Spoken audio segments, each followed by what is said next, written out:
Hey guys, welcome all. Today I'm going to discuss an important concept called speculative attack on currency. This is important because this kind of phenomena is seen in most of the financial crises, whether it be the 1997 Asian financial crisis or the 2008 housing bubble crisis, or even before that. If we trace the history of financial crisis, these kind of attacks have been like very common, and especially in the modern times with the neoliberal economy, when your exchange rates or your currency is linked or traded vis-a-vis the other currency. So this is a very common phenomena, and I'll try my best to explain it to you in the most simplest term. Right. So first, let us try to understand what this term or what this sentence means. Speculative. Speculative means anything which arises out of speculation or sentiments or a kind of prediction by certain players in the market, right? So let's say if I'm saying that this currency is going to go down, so let us do this and this action, or maybe this particular country doesn't has it or does not have its micro or macroeconomics settled, so there's going to be some currency fluctuation in the future. So these kind of speculation or these kind of prediction is what is called speculation. And attack on a currency, now attack means when these kind of speculation are purposefully driven by certain players in the financial market, when they try to create a speculation or a sentiment of speculation in order to attack a currency or in order to bring the value of the currency down and then gain profit from that devaluation, right? So this is what this concept mean. I'll explain this to you. I'll break it down and I'll give you a detailed understanding using an example, right? So let us like forget this term now. Let us just try to understand this scenario. So let me say there are two countries. One is country A. Let me call this as USA, with its currency being dollar, and let me call this as country B, or let this be Thailand, and let this be the Thai baht. This is the official currency of Thailand. Why I'm taking these two examples, I'll explain this to you in a bit. Let us say this is the year 1960, a very pleasant year, and the exchange rate for dollar to baht is $1 is equal to 25 baht. And there is an economic boom going on in Thailand, right? So there are a lot of investments coming in the form of dollars in Thailand.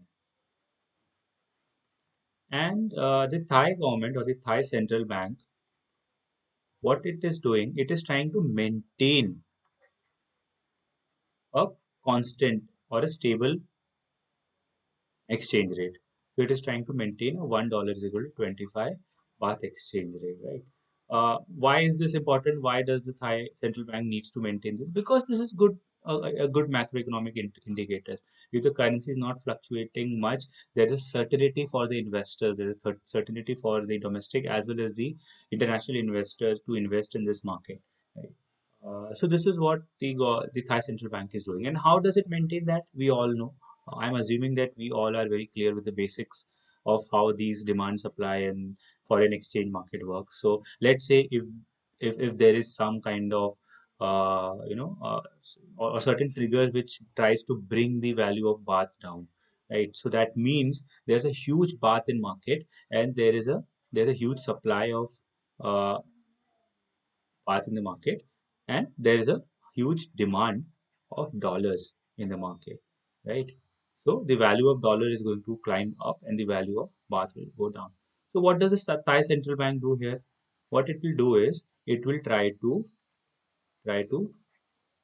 buy the baht, right? So it will buy the baht and then it will release dollar, right? Release dollar in the market. And this way, a constant exchange rate could be maintained. Right? Now let us assume that the year is 1970 and there is maybe some macroeconomic failures or macroeconomic uncertainties in Thailand, right?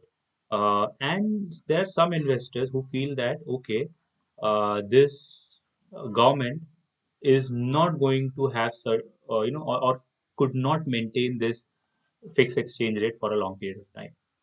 Let us say there could be any reason triggering that. Maybe the reserves are depleting, or maybe the investments which the initial investors were making are making into junk projects, or the projects which are not going to yield good results or good returns for the investment. Or maybe the Thai central bank has only limited reserves. So let us assume this scenario where the TCB has a very limited reserve, right? So let me just scroll this here. So the Thai central bank has limited reserves, right? What do you mean by limited reserve? That means, let's say it has only certain amount of X amount of dollars, right, which it can uh, release in the market to buy back the bar to maintain the exchange rate. Now, let us call some intelligent, or maybe some evil intelligent speculators. They realize that okay, TCB is having limited reserves. That means it cannot maintain this $1 is equal to 25 baht exchange rate for a long period of time, right? So someday this value is going to go down. And let us say these speculators are speculating that it is going to be $1 is equal to 50 baht after maybe 2 years, right? So this is what they speculate. And why they speculate? Because they feel that whenever there is a decline in baht, and the TCB tries to release dollars and buy back baht, but it is not going to have uh, a dollar reserve beyond a certain point which it can release in the market, right? So that means at a particular point the market forces are going to dominate and Thai baht is going to devalue. So now what these intelligent, evil intelligent investors do, they go to the local Thailand bank. Let us call this as local Thai bank, and they borrow some dollars. I'll take numbers because it will be easy to understand what we mean. Let us say that they give and the exchange rate at this point is $1 is equal to 25 baht, and they give $100 and they buy 25 into 100, which is 2500 baht, right? This is what they buy, and they take this as a loan. That means they will have to return 2500 baht with some interest. Let us just forget the interest for for simplicity's sake. Right? This interest person I'm like neglecting for the time being. So they have to return 2500 baht in order to get their $100, or maybe repay their debt. So what they do is, after this borrowing, right? After they have borrowed from the domestic market or the domestic bank, they go to the market. They go to the forex market, and they try to sell these 2500 baht, right? So they try to sell this. Now what happens? Now this is one investor doing that. Now let's say he's able to gather some more investors, or there is a kind of sentiment developed in the market, and most of the players have started doing that, right? They have started to follow suit, and they are releasing a lot of baht in the market. You see what's happening. uh, there is a devaluation pressure on the Thailand baht. Why this pressure? Because now all of a sudden 2500 baht, then again let's say 2500 baht, 2500. So the central bank, the TCB, is going to be under immense pressure to release dollars to buy back the baht to maintain the exchange rate. But we know the reserves are limited, and at a certain point, TCB is going to give up. Right? It is going to show white flag, or it is going to show some kind of give up indication, right? What does this mean? After this, the market forces are going to operate on their own. So here, after let's say in 1998 or in 1960, we saw $1 was is equal to 25 baht. And then we saw in 1970, let us call this as 19, what was the year here? 1970. Let us call this as 1970. Suddenly, after all these speculation or speculative attack, $1 comes down to 50 baht. This is what they speculated, and this is what they triggered. Right? They triggered uh, purposefully using this strategy. Now they have already sold this baht at this exchange rate, right? So these investor, let me call this particular investor, will has already sold his 2500 baht, and he has around $100 with him. Now he's going to hold on this $100 until the baht value decreases, right? Now after the speculative attack, it has decreased. Now with $100, he can buy how much baht? He can buy 5,000, right? 5,000. Earlier he has only 2,500 baht, right? Now he can buy 5,000 baht. With this 5,000 baht, he can repay his 2,500 bahts to the bank, right? This will go as a repayment to bank. Now he will be left with 2,500 baht as profit. Now he will go to the forex market. He will exchange this because $1 is equal to 50 baht.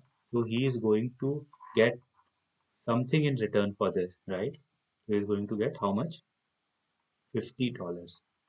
So see, he has made a profit of $50 and he is going to take that back to country, back to country A. You see what this person has done, what this evil intelligent investor has done. He has borrowed money from the Thai bank, used that in the forex market to devalue the currency or devalue the baht. Then repaid his loan, right? He has repaid his loan, and then the rest amount or the surplus he has taken back to US and made a profit of $50. And imagine if this happens on a large scale, what this is going to do. It has first of all devalued the currency. This kind of speculative attack has devalued the currency, and it has also given profit without having any, physical investment to these investors. And this is what creates a kind of financial crisis. And why I took the Thailand example, because this is exactly what happened in 1997 East Asian crisis or the Asian crisis, Asian financial crisis. Right? And one of the major player, there were many reasons. I'm not saying that this was the only reason, but one among the reason or one among the phenomena that was seen during this crisis was the speculative attack on currency. And if you know this name, one famous personality or the one infamous personality, I would say, who was involved in such kind of speculative attack was George Soros. And he is infamous because he did almost a similar kind of strategy in Britain in the early days when Britain was linked or was linked to the ERM. ERM is again exchange rate mechanism that was developed in the initial days of the founding of EU. So you see, and this is nothing but speculative attack of currency. And this can cause a lot of social havoc. This can like make a country go bankrupt. This can make the domestic lenders who have borrowed in dollars go bankrupt because their dollar liability now doubles when the country devalue or when the local currency devalue. Right? So this is what I wanted to explain. I hope you got this. If you have any doubt or if you have failed to understand even anything from this video, so feel free to comment and also do like, share my channel. Hope to see you again with some other interesting concept. Have a good day till then. Bye bye.